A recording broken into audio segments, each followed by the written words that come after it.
अस्सलाम वालेकुम वरहमतुल्लाहि वबरकातुहू। अब मेरा ये शक यकीन में बदलता जा रहा है कि इस मुल्क के हुक्मरान, इदारे और आम आवाम उल्लू के पट्टे हैं, और इसकी तस्दीक में हर रोज़ धड़ाधड़ मिसालें आती जा रही हैं। वज़ीर दिफा, वज़ीर तवानाई की जगह बैठकर मशवरा देते हैं कि अवाम अपने औकात कार तब्दील करें और इससे बिजली की बचत होगी, जबकि मौसूफ अपनी हुकूमत और इदारों के औकात बदलने को तैयार नहीं है, जो कि अवाम के औकात कार को तब्दील करने के लिए ज़रूरी है। एक और वज़ीर मौसूफ मशवरा देते हैं कि चाय की प्याली आधी कर लें, मगर वो हुकूमत के 100 वज़रा जिनके पास पोर्टफोलियो भी नहीं है, उनमें से किसी एक को भी कम करने को तैयार नहीं है। और एक और वज़ीर साहब कहते हैं कि मुर्गी ना खाइए, जबकि खुद वो सारा पाकिस्तान खा गए हैं।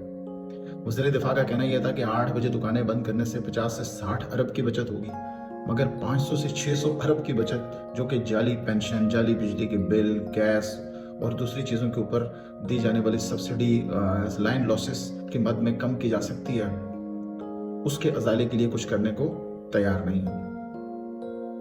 सिर्फ कौमी इदारों को देखा जाए तो वो हर साल 800 से 1000 अरब का नुकसान करते हैं, मगर वजीर मौसूफ को 50 से 60 अरब की पड़ी हुई है। लोगों को मेहनत करने का मशवरा दे रहे हैं, मगर सिफारत खानों में सिफारतकार अयाशियाँ कर रहे हैं।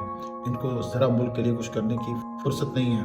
कोई कमर्शियल अताशी या कोई सफारतकार पाकिस्तान की एक्सपोर्ट या पाकिस्तान के तशख़्ख़ुस में इजाफे का काम करता हुआ दिखाई नहीं दे रहा। भारत और बांग्लादेश तरक्की के ज़ीने तय कर रहे हैं और हम पाकिस्तान को कंगलादेश बना रहे हैं। गद्दार शेख मुजीब का मुल्क आज मुहब्बे वतन भुट्टो के मुंह पर जूते मार रहा है। मुल्क को महफूज बनाने वाले खुद महफूज ठिकानों की तलाश में है, जबकि भारत का वज़ीर-ए-आज़म पाकिस्तानियों को गालियां दे रहा है।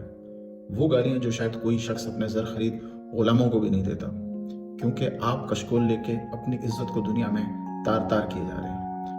आर्मी चीफ कटोरा लेकर सऊदी अरब और वज़ीर आज़म वज़ीरों की फौज लेकर जनीवा में खैरात इकट्ठी करने गया, मगर खैरात के नाम पे महंगे दामों कर्ज मिला, वो भी 4 साल की मुद्दत का, वो भी 100 के बदले 10 रुपए।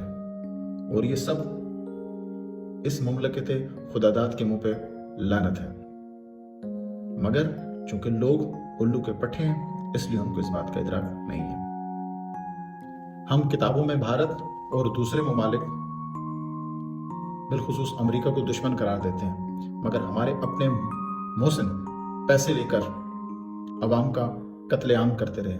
जब कभी जरूरत पड़ी, हमने दहशतगर्दों को मुतारिक करके नाइक और लांस नाइक सिपाही मरवाकर जाली नगमों और कौमी तरानों और ड्रामों के जरिए अरबों रुपया खर्च करके अपने ही लोगों को नशे का मंजन बेचकर मजीद उल्लू का पट्टा बना दिया। हमारे तज्जियाकार और दानिशवर हर रोज 2 टके के लिए माओ का सौदा करते हैं। इदारे उस्ताद करप्ट, माँ बाप नाअहल, इदारे सियाकार, रियासत हासिब है, और आम आदमी घर से निकलने को सिर्फ इसलिए तैयार नहीं कि उसे हराम की लत पड़ चुकी है और जिससे उसका काम चल रहा है। क्योंकि अगर हलाल कमाने वाले पे मुसीबत आ जाए तो वो इतना बेशरम हरगिज नहीं होता कि अपने हक के लिए ना निकले। और अगर 25 करोड़ में से 1 लाख लोग भी बाहर आने को, अपने हक के लिए निकलने को तैयार नहीं है, तो वो हराम खा रहे हैं और हराम पे खुश हैं, मगर ना कोई वजह नहीं कि वो अपने घरों से बाहर निकल के इस निज़ाम को बदलने के लिए कुछ करें। मगर वो ऐसा नहीं कर रहे क्योंकि वो उल्लू के पट्टे हैं। बहुत शुक्रिया।